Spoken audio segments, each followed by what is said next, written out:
Hello guys, कैसे हो? I hope you all are good. Let's start with our current affair session. आज भी ma'am नहीं है तो आज भी मैं ही पढ़ाऊँगा। ठीक है, वैसे ही सेम पैटर्न पे रहेगा।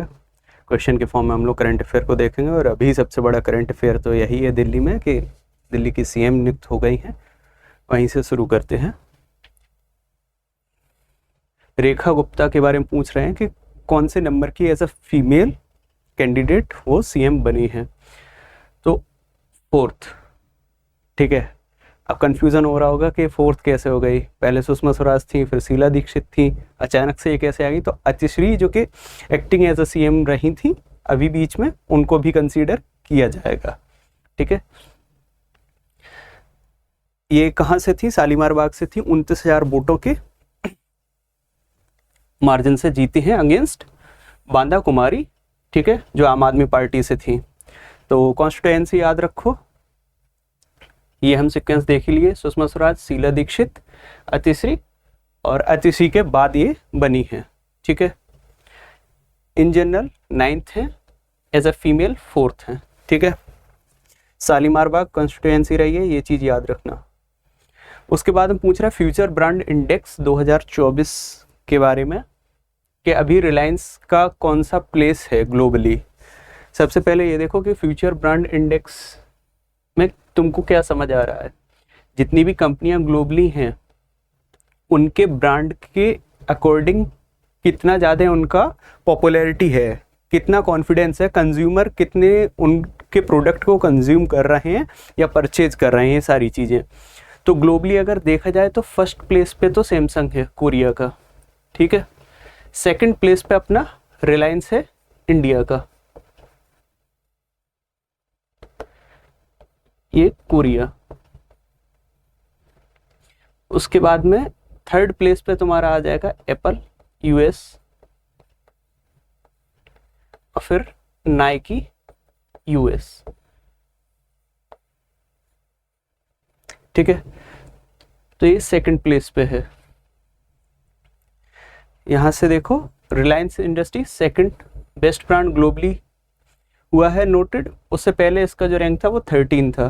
ठीक है, यहाँ पे टेबल है, टेबल के थ्रू देखो सैमसंग साउथ कोरिया का फर्स्ट है, रिलायंस इंडस्ट्री इंडिया का second, Apple third, Naik fourth, ASML Netherlands का है।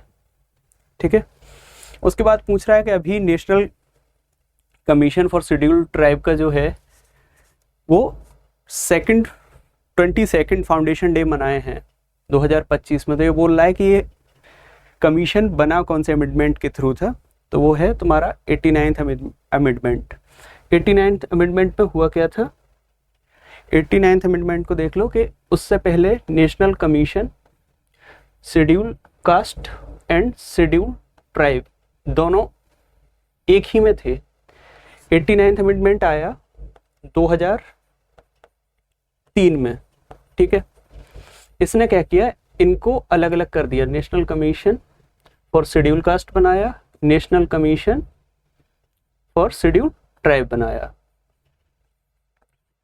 2004 में।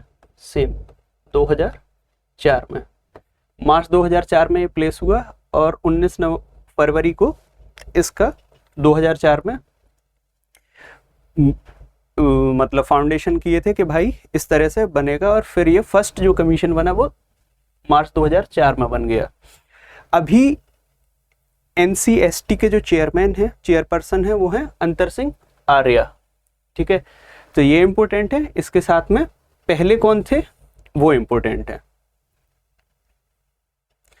इसके बाद में अगले क्वेश्चन पूछ रहा है कि world day of social justice 2025 जो है उसका थीम क्या है। ठीक है, सबसे पहले तो ये देखो कि ये शुरुआत कब से किए हैं हम लोग सेलिब्रेट करना। ठीक है, और शुरुआत किए हैं तो उससे पहले कौन सी डेट को किस इंस्टीट्यूशन ने या किस ऑर्गेनाइजेशन ने, किस प्लेटफॉर्म ने इसको रिकॉग्निशन दी सेलिब्रेट करने के लिए। फिलहाल आंसर है strengthening a just transition for sustainable future.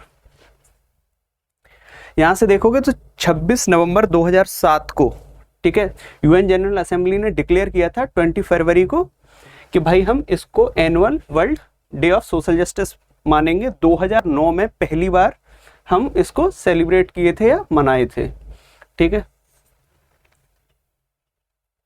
उसके बाद में अगला क्वेश्चन बोल रहा है कि international organisation for aid to marine navigation IALA, यहाँ से तुमको नहीं समझ आ रहा होगा कि इसका फुल फॉर्म ये कैसे हो गया, तो इसको ऐसे भी देख सकते हो, international association of marine aids to navigation and lighthouse करके, ठीक है, लाइट हाउस अथॉरिटी।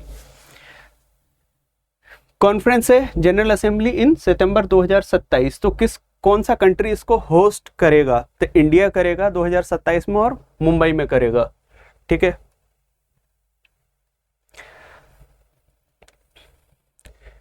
उसके बाद में इम्पोर्टेंट जो इससे रिलेटेड फैक्ट है वो ये है कि ये IALA जो है वो पहले एज ए NGO आया था, उसके बाद में इसकी जनरल असेंबली में ये डिसाइड हुआ कि इसको इंटर गवर्नमेंट ऑर्गेनाइजेशन बनाएंगे, ठीक है। तो अभी ये as a intergovernmental organisation काम करता है। इस्टेब्लिशमेंट का हुआ था 1957 में एज ए NGO, ठीक है। उसके बाद में CSIR का बोल रहे हैं कि अभी किसके साथ में इन्होंने प्रोग्राम किया है, मेमोरेंडम ऑफ अंडरस्टैंडिंग साइन किया है, किसके लिए, to promote bilateral scientific technological collaboration, तो यहाँ पर आएगा नेपाल, ठीक है।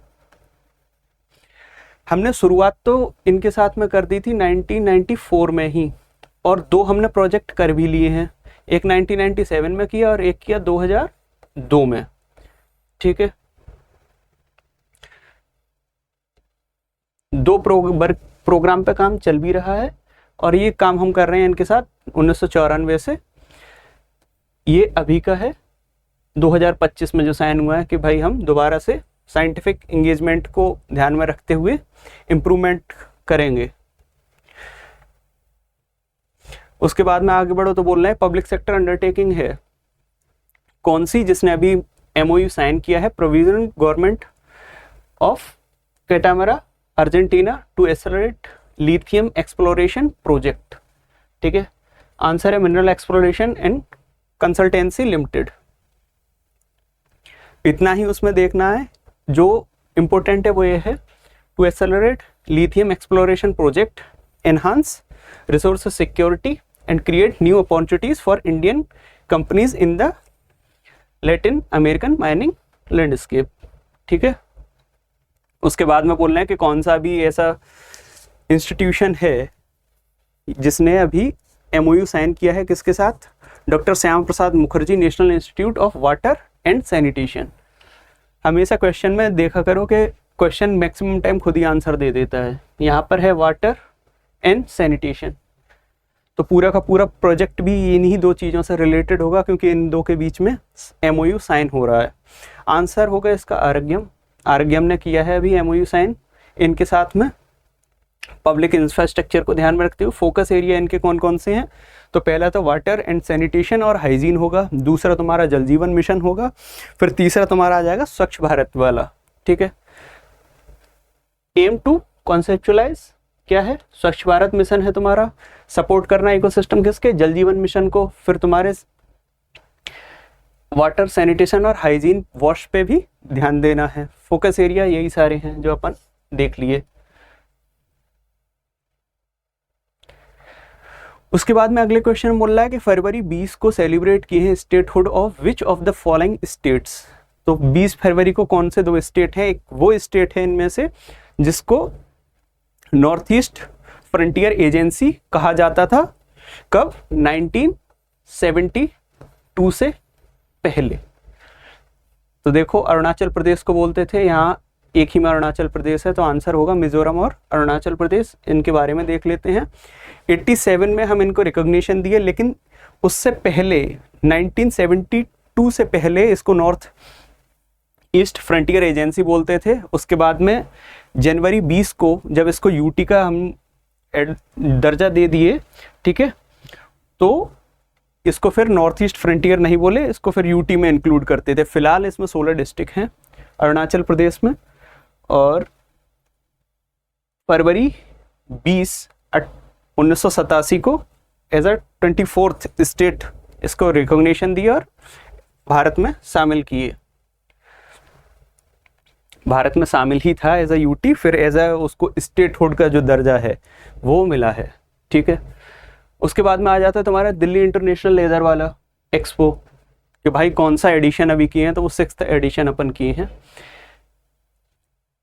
कौन करवा रहा है ऑर्गेनाइज, किसके साथ हो रहा है, तो ऑर्गेनाइज कौन कराएगा, तुम्हारा काउंसिल ऑफ लेदर एक्सपोर्ट।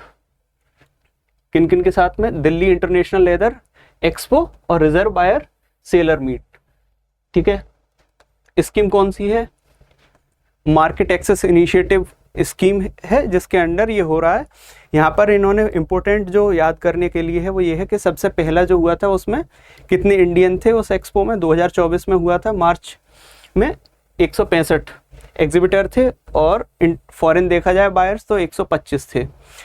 अभी ये फोकस कर रहे हैं कि इसको उठा के एम जो इनका टारगेट है वो है कि $7 बिलियन तक 2025-26 में ले जाएं लेदर इंडस्ट्री के थ्रू। ठीक है, जो फुटवेयर होता है, बेल्ट वगैरह हो गई, ये सारी चीज़ों को कंसीडर करके ध्यान में रखो, लेदर और फुटवेयर इंडस्ट्री का इन्होंने टारगेट सेट किया कि $7 बिलियन तक ये पहुंचा दे 25-26 में। और अभी इस टाइम का कितना बोल रहे हैं, इस टाइम बोल रहे हैं कि 8000 स्क्वायर मीटर में एग्जीबिशन एरिया लगाएंगे, जिसमें 225 इंडियन एग्जिबिटर रहेंगे और बाहर से 200 फॉरेन बायर बुलाएंगे, ये 52 कंट्रीज से।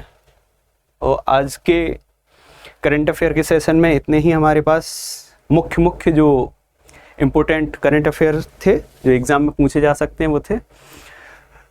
और जो ध्यान रखने वाली बात है वो ये है कि बार बार मैं बोल रहा हूँ, कल भी मैं इस चीज़ को बताया था, कभी कभी ऐसा होता है कि इन बिटवीन कोई इम्पोर्टेंट न्यूज़ आ जाती है, तो उसके लिए आप हमारे टेलीग्राम चैनल को ज्वाइन करिए, हम वहाँ पे सीधे उस चीज़ को शेयर कर देते हैं इन शॉर्ट में। ठीक है, और जो सजेशन हो या कहीं पे कुछ समझ में नहीं आता है, ऐसा लगता है कि कुछ डेफिनेशन या फुल फॉर्म्स को छोड़ देते हैं या बेसिक चीज़ें नहीं पता होती हैं, तो उन चीज़ों को टेलीग्राम पे आप लोग बोल सकते हो, वहाँ से हम कंसीडर कर लेंगे कि आपको क्या प्रॉब्लम हो रही है और कहाँ पे कौन सी चीज़ों को हमको और एलेबोरेटली एक्सप्लेन करना चाहिए। ठीक है, thank you very much for this session, hope you all are well and doing well as well.